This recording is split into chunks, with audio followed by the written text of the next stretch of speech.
बिस्मिल्लाहिर्रहमानिर्रहीम, अस्सलाम वालेकुम। ये पिछले चंद दिन से जो मामला चल रहा था, जिस तरह से फ़ौज को बदनाम करने की कोशिश की जा रही थी, DGISPR major general Babar Iftikhar ने दो टोक अल्फाज में सारे प्रोपेगंडे को दफन कर दिया है, उड़ा के रख दिया है, ठोक के रख दिया है। जो कुछ कहा जा रहा था फ़ौज के ख़िलाफ़, DGISPR ने वाज़ेह कर दिया कि मोहम्मद ज़ुबैर, जी हाँ, मोहम्मद ज़ुबैर साबिक़ गवर्नर सिंध, मुस्लिम लीग नून के बहुत ही सीनियर, बहुत ही करीबी रहनुमा, जिनके ख़ानदान के बहुत ही अब ख़ानदान के फैमिली के सतह के ताल्लुकात हो चुके हैं अब मियाँ नवाज़ शरीफ और उनके ख़ानदान से, यानी इतनी क़ुर्बतें हैं। उन्होंने मुलाकात की। DGISPR ने वाज़ेह कर दिया है, पाक फ़ौज के तर्जुमान ने, यानी फ़ौज के सब्र का पैमाना लबरेज़ हो चुका है। जिस तरह से फ़ौज के ख़िलाफ़ बातें कही जा रही हैं, मियाँ नवाज़ शरीफ ने जिस तरह से तकरीर की, आज मरियम ने जो कुछ कहा, और उसके बाद ये बनता था कि फिर फ़ौज को हर चीज़ वाज़ेह करनी पड़ी, सच सामने लाना पड़ा, क्योंकि जितने झूठ बोले जा रहे थे उसके लिए। अब ये स्टेटमेंट बहुत आम है इस वक्त के हालात में।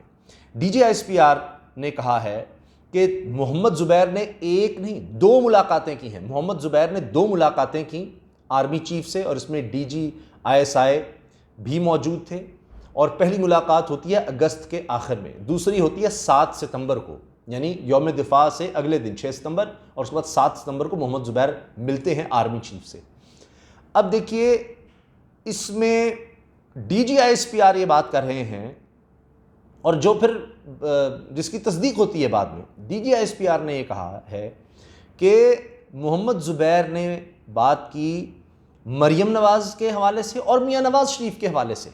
अब ख़ुद जाकर फ़ौज से देखिए क्या ये बातें कर रहे हैं, अस्करी क़यादत से क्या बातें कर रहे हैं, और इसका क्या मतलब है। मरियम नवाज़ और नवाज़ शरीफ के हवाले से बात करना, ये कोई नेशनल इंटरेस्ट के हवाले से हो रही है, क्या हो रहा है? ये रिलीफ मांगा जा रहा है। साफ बात है कि जी बीच में आए, कुछ करें, हमें को रिलीफ दिलवाएं।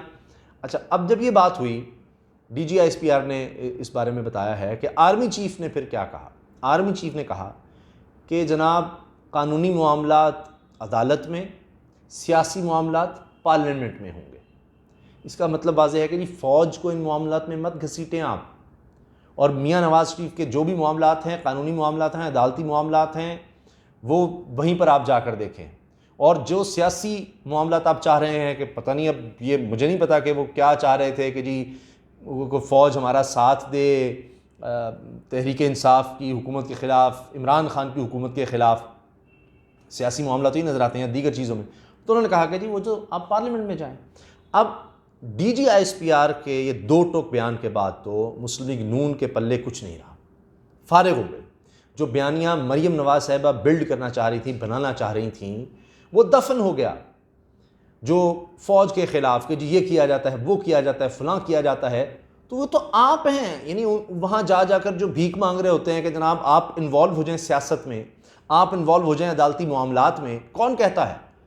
मोहम्मद ज़ुबैर जाकर और किस लिए मिल रहे थे? अच्छा, मोहम्मद ज़ुबैर की भी स्टेटमेंट आ गई है। वो ये कह रहे हैं कि जी मैंने तो जाकर कहा था कि मैं कोई रिलीफ मांगने नहीं आया, और मैं मुस्लिम लीग नून के नुमाइंदे के तौर पर गया था। अब ये उन्होंने क्यों कहा है? क्योंकि मरियम नवाज़ साहिबा ने ये कह दिया, अदालत में उनकी पेशी थी इस्लामाबाद हाई कोर्ट में, वहाँ पर उन्होंने ये कहा कि जी कोई नुमाइंदा ही नहीं मिला, नवाज़ शरीफ का कोई नुमाइंदा नहीं मिला अस्करी क़यादत से। अच्छा, फिर देखिए, फिर साथ ही उन्होंने ये भी कह दिया कि GHQ में किसी को नहीं जाना चाहिए था, मेरी इत्तलात के मुताबिक कोई डिनर वगैरह नहीं था, और अपोजिशन के लोग अगर गए हैं, पार्लियामेंट लीडर्स गए हैं, तो जो भी है वो ये गिलगित बल्तिस्तान का मामला था, इसको तो ये सियासी मामला है, इसको तो पार्लियामेंट में होना चाहिए, जिसने बात करनी है वो पार्लियामेंट में आए, पार्लियामेंट में आके बात करें। यानी ये तंज था आर्मी चीफ पर कि जी वहाँ क्यों बातें हो रही हैं, आर्मी चीफ आकर पार्लियामेंट में बात करें, जो कि लोग पार्लियामेंट का हिस्सा ही नहीं है। मरियम साहिबा वो ये कह रही हैं। अब इसके फ़ौरन बाद मरियम नवाज़ साहिबा के इस बयान के बाद शहबाज शरीफ को भी मैदान में कूदना पड़ता है, और एक प्रेस कॉन्फ्रेंस करनी पड़ती है राना सनाउल्लाह और दीगर लोगों के हमरा। अब जब मरियम ये कह रही हैं कि कोई नुमाइंदा ही नहीं मिला आर्मी चीफ से, तो इसका मतलब ये है कि ना तो मोहम्मद ज़ुबैर को समझती हैं मुस्लिम लीग नून का नुमाइंदा या नवाज़ शरीफ का नुमाइंदा, और शहबाज शरीफ साहब हों और जो लोग दीगर मिले, आसिफ साहब, ख्वाजा आसिफ साहब, एहसन इकबाल, ये थे मुलाकात में, आर्मी चीफ से मुलाकात में।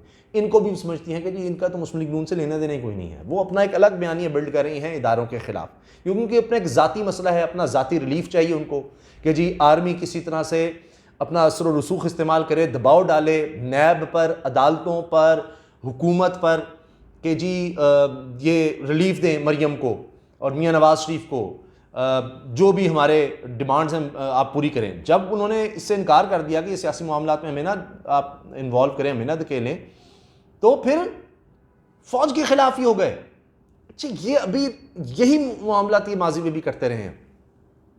आप देखिए कि मियाँ नवाज़ शरीफ बड़ा कहते हैं, क्रेडिट लेते हैं कि जी हमने अदलिया बहाल कराई और फिर उससे रिलीफ जिस तरह से लिया इफ्तिखार चौधरी से, तो वो जो इन्होंने ये लॉन्ग मार्च निकाला था तो किसको इन्वॉल्व किया था? जनरल कियानी को इन्वॉल्व किया था तब, और उनसे फिर फ़ोन सुन कर आगे दबाव डलवा कर और आसिफ जरदारी के पर कि जी ये बड़ा मामला ख़राब हो रहा है और वो लॉन्ग मार्च आ रहा है, ये क्योस ना हो मुल्क में, इसका कोई हल निकाल लें। और वो फिर जनाब उन्होंने कर दिया इफ्तिखार चौधरी को वापस, और देखिए वो सबको भुगतना पड़ा। शुरू में तो नून लीग को बड़ा रिलीफ मिल गया, इनके पुराने केसेस जिनमें सज़ा हो गई थी और कानून के मुताबिक अब उन केसों को दोबारा नहीं खोला जा सकता था, वो खोल कर इनके हक़ में फ़ैसले दे दिए गए, 10-10, 15-15 साल पुराने केसेस। लेकिन उसके बाद जो कुछ हुआ वो पूरे मुल्क ने भुगता है, और उनसे ये झूठा वादा करते रहे जी हम आपको सदर बना देंगे, और इसीलिए फिर वो जब नहीं पूरा हुआ इफ्तिखार चौधरी ने अपनी अलग पार्टी बनाई। खैर वो एक अलग किस्सा है। यानी हमेशा ही फ़ौज को इन्वॉल्व करने की कोशिश करते हैं, हमेशा, कि जी हमें हुकूमत दिलवाओ, हमारे काम करो, नहीं तो हम तुम्हारे खिलाफ बातें करेंगे, प्रेस कॉन्फ्रेंस करेंगे, तकरीरें करेंगे, सोशल मीडिया को इस्तेमाल करेंगे, बैरूनी आकाओं को इस्तेमाल करेंगे, वहाँ बैठकर पाकिस्तान के खिलाफ बात करेंगे। अब मियाँ नवाज़ शरीफ साहब ऐसी बातें कर रहे हैं ताकि FATF पर दबाव आ सकता है, FATF के मामले पर। वहाँ बैठकर जब वो फिर वो डॉन लीग्स का किस्सा छेड़ देते हैं, करदम तंजीमों का किस्सा छेड़ देते हैं, देखिए जमहूरियत है ही नहीं, इलेक्शन ठीक नहीं है, इन सब बातों का, तो ये आप इंटरनेशनली क्या पाकिस्तान को मिलाइन करने के लिए करते हैं, इदारों को ख़राब करने के लिए, उनको बदनाम करने के लिए, भारतीय अखबारात में ख़बरें छपवाने के लिए क्या हो रहा है? फिर वो SCCP का मामला सबके सामने है। तो ये चीज़ें बड़ी अब वाज़ेह होती चली जा रही हैं कि अब फ़ौजी क़यादत, अस्करी क़यादत समझ रही है कि बहुत हो गया। हमारे पास आते हैं, पाँव पड़ने की कोशिश करते हैं, हमें कहते हैं जी इन्वॉल्व हों, ये रिलीफ दिलवाएं, ये करें, ये करें। हम जब आइन और कानून की बात करते हैं तो फिर ये हमारे ख़िलाफ़ बातें करना शुरू कर देते हैं, ये धौंस और धमकी करने की कोशिश करते हैं। तो ये अब मज़ीद नहीं चल सकता। तो ये चीज़ बड़ी वाज़ेह हो गई है, और आने वाले दिनों में मुझे लगता है कि ये मामलात मज़ीद बिगड़ेंगे, और अब होगा ये कि यानी दोबारा से शायद कुछ लोगों को बीच में, इतना शहबाज शरीफ हैं, हमेशा वो ये करते हैं कि जाकर मनाने की कोशिशें होंगी, लेकिन मुझे लगता है कि अब पानी सर से गुज़र चुका है, और ये मरीम नवाज़ साहिबा और मियाँ नवाज़ शरीफ ने बड़ी गलती कर दी है, बहुत बड़ी गलती कर दी है, और अपनी पार्टी को भी बहुत ज़्यादा नुकसान पहुँचा दिया है। चूँकि लोग भी अब अपनी, इनकी लीडरशिप के लोग भी इनके ख़िलाफ़ होंगे कि आप क्यों इस तरह से कर रहे हैं। और ये मुलाकातों का तो हमें नहीं बताया था, मोहम्मद ज़ुबैर किसके कहने पर गए थे, ये क्या रिलीफ मांगते रहे हैं, क्या जाकर करते रहे हैं, और अब आप फिर जब वो नहीं मिला फ़ौज के ख़िलाफ़ हो गए हैं। तो ये सब अपनी ज़ात के लिए, अपने ख़ानदान के लिए, अपनी चोरियाँ बचाने के लिए आप ये काम करते हैं। अब शेख रशीद साहब अपनी तमाम बातों पर कायम हैं, उन्होंने जो कुछ कहा वो फिर सही होता नज़र आ रहा है। उन्होंने पहले ही बयान दे दिया था कि जी ये मुलाकातें होती रही हैं नून लीग की क़यादत की, और मुलाकात कोई एक 5 घंटे की, दूसरी 3 घंटे की रही। और अच्छा, अब मोहम्मद ज़ुबैर भी कह रहे हैं जी मेरे जनरल बाजवा से पुराने ताल्लुकात हैं। अब ये पुराने ताल्लुकात किस लिए इस्तेमाल करने की कोशिश करते हैं आप, क्यों? और फिर पहले चुप रहे, और फिर जब इनकी लीडरशिप ने इस तरह इदारों को बदनाम करने की कोशिश की, उनको इस तरह इन्वॉल्व करने की कोशिश की, उनके ख़िलाफ़ प्रोपेगेंडा किया, तो फिर ज़ाहिर है कि उनको भी चीज़ों को वाज़ेह करना पड़ा, जो हकीकत थी वो सामने लानी पड़ी कि जी ये तो मोहम्मद ज़ुबैर आए थे, 2 मुलाकातें की अगस्त में भी, फिर वो शायद वो कुछ हासिल नहीं कर सके, तो फिर सितंबर में फिर मुलाकात की, और मरीम नवाज़ और नवाज़ शरीफ, ये कौन सा कि दिफा जो है वो डिस्कस करने आए थे आप, मुल्की दिफा, या कौन सा इतना अहम मामला डिस्कस करना। अच्छा, फिर वो करके, और उसके बाद जब वो मामला नहीं बने तो आप देखिए फिर इदारों के खिलाफ, वरना इतने अरसे में क्यों खामोश बैठे थे? ये सारा जो मामला हुआ, नवाज़ शरीफ बाहर चले गए, मरीम यहाँ पर हैं, केसेस अपना जगह चल रहे हैं, ये मज़ीद कुछ चीज़ें चाहते थे।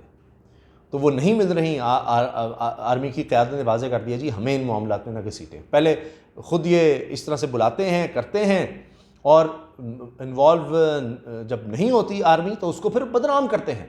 और माजी में ख़ुद मान रहे हैं कि जी हम तो हर इलेक्शन जो है वो तो पहले से रिज़ल्ट लेकर ज़्यादा दौर से शुरू होता है मामला, और फिर हर इलेक्शन से पहले आ जाते हैं, मुल्क से बाहर चले जाते हैं, फिर आते हैं कि जनाब कुछ हमें मिल रहा है नहीं मिल रहा, और उसके हिसाब से फिर इलेक्शन में आ जाते हैं। तो ये अपने गिरबान में भी झांकना चाहिए। तो अब ये लगता है कि जिस तरह बिलावल भी एक अलग साइड पर जा रहे हैं, क्योंकि वो आज भी जो प्रेस कॉन्फ्रेंस कर रहे हैं, आज भी उन्होंने जो की, उसमें उन्होंने कोई इदारों के ख़िलाफ़ बात नहीं की। इससे पहले शहबाज शरीफ जिस तरह से प्रेस कॉन्फ्रेंस कर चुके, उन्होंने कोई बात नहीं की।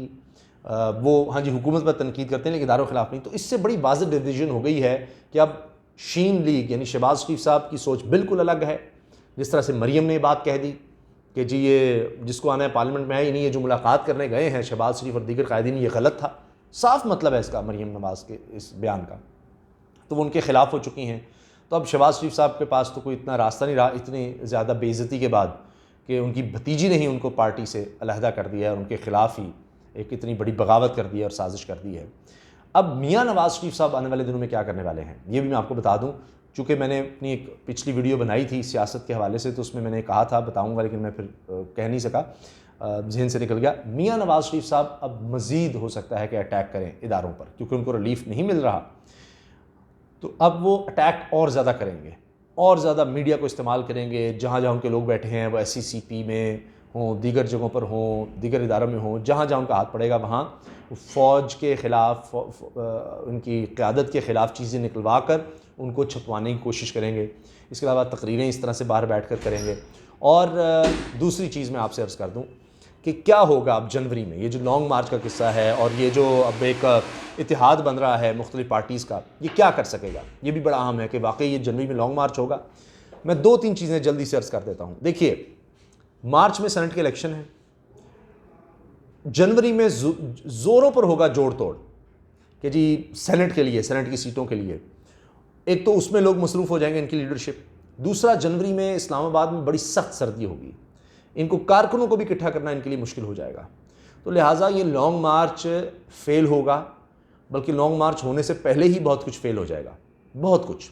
और इंशाल्लाह आप आने वाले दिन में देख लेंगे, क्योंकि पहले तो इन्होंने रैलियाँ और मुजाहरे शुरू करने हैं, जलसे जुलूस करने हैं, बहुत सी चीज़ें उसी में वाज़ेह हो जाएंगी। और शहबाज शरीफ साहब जो हैं, अब उनकी भी बस हो जाएगी कि मरीम नवाज़ जो कुछ कर रही हैं इस तरह से नहीं चला जा सकता। तो और ये जो शहबाज शरीफ साहब को गुड कॉप बनाया हुआ है कि जनाब जा कर मिलो, मुलाकातें करो, मोहम्मद ज़ुबैर वाला मामला चलाओ, आगे करो, ये वो, और बन गया तो ठीक है, नहीं बना तो हम तकरीरें शुरू कर देंगे, मिलाइन करेंगे और इस तरह से करेंगे।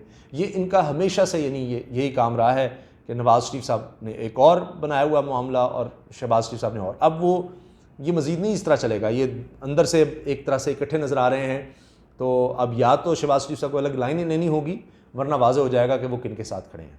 ये भी चीज़ें आने वाले दिनों में वाज़ेह हो जाएंगी। लेकिन अब यानी फ़ौज की आला क़यादत, अस्करी क़यादत ने एक फ़र्म स्टैंड ले लिया है और अपने मौके पर खड़े हैं कि जितना मर्ज़ी ये दबाव डाल दें, जितने मर्ज़ी ये हथकंडे आजमा लें, साजिशें कर लें, ख़बरें छपवा लें, तकरीरें कर लें, प्रोपेगेंडा कर लें, आइन और कानून का अब मुल्क में मामला रहना चाहिए। अफरा तफरी की किसी को इजाज़त नहीं होनी चाहिए, कोई अफरा तफरी नहीं। और जिन मामलात में फ़ौज को इन्वॉल्व करने की कोशिश कर रहे हैं, फ़ौज ने उसमें इन्वॉल्व होने से साफ इनकार कर दिया है।